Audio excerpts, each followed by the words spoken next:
he's having a chance to shine in the battle, and Sarah's in the middle there. Go, Sarah. Yeah, well, she asked me if I thought Hilda survived. I said I didn't think she did. Well, it's up for debate, really. Up to debate.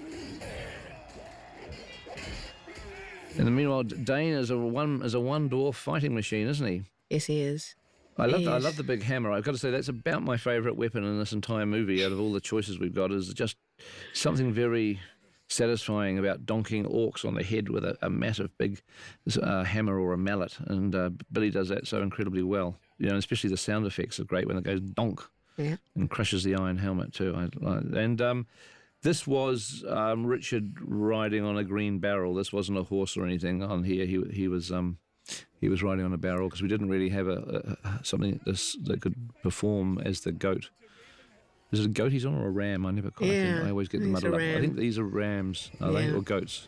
There's a different. Anyway, he's on something and the chariot's being pulled by something. They look They're like mountain goats, but that's the male. Yeah. Yeah. Now, this is the beginnings of a very elaborate chariot sequence, which you're just going to be seeing for the first time in the extended cut, because we shot it all for the theatrical, and eventually it just was a little bit too long, and we kept trimming it down.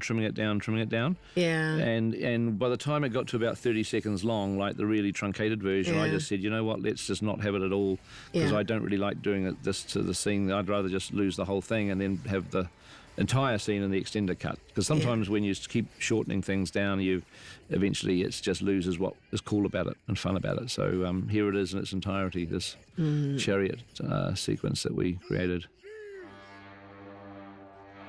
There's no particular reason why the chariot exists other than the fact that I remember when I was a kid seeing one of those Italian, they call them sword and sandal movies, which are like, epic. I don't know whether it was the Colossus of Rhodes or another one.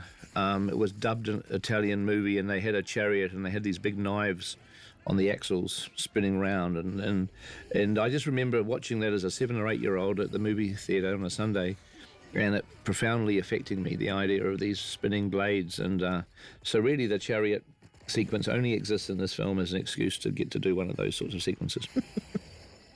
Although that's a shot from the trailer, yeah? Yeah, that was in the trailer. I mean, that shows you that we did intend to put it in the movie, and we honestly didn't think it was going to go in the movie up until the last few weeks of post-production.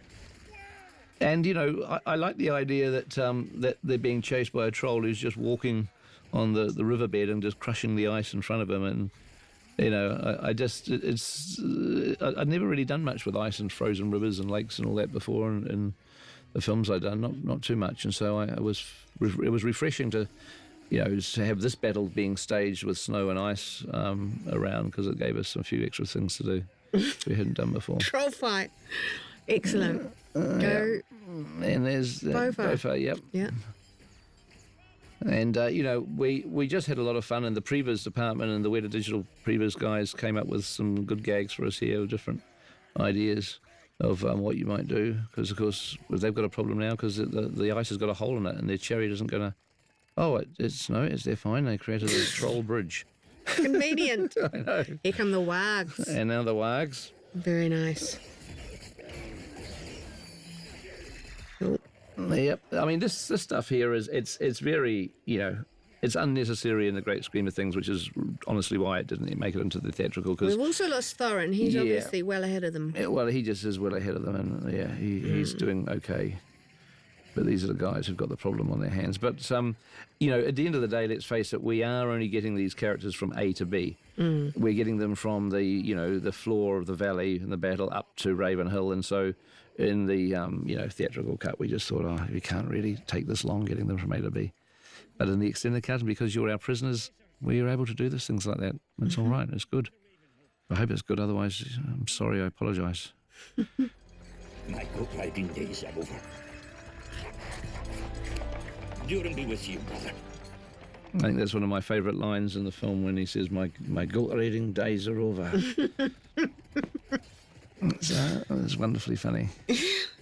And that became one of the one of those expressions that the crew used a lot on set after that. Yeah. As soon as they heard that, it was, "Oh, my goat riding days are over." Yeah. It became one of the catchphrases.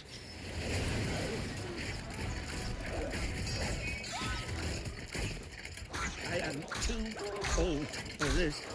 And this is our little homage to the Lethal Weapon movies when he says, I remember that. Yes, yes. Is it Danny Glover's character? I'm too old for this. Yeah. So we couldn't think of a better line, so we decided to pay We homage used it. to a very entertaining series of films. And so this is just us having a little bit of fun.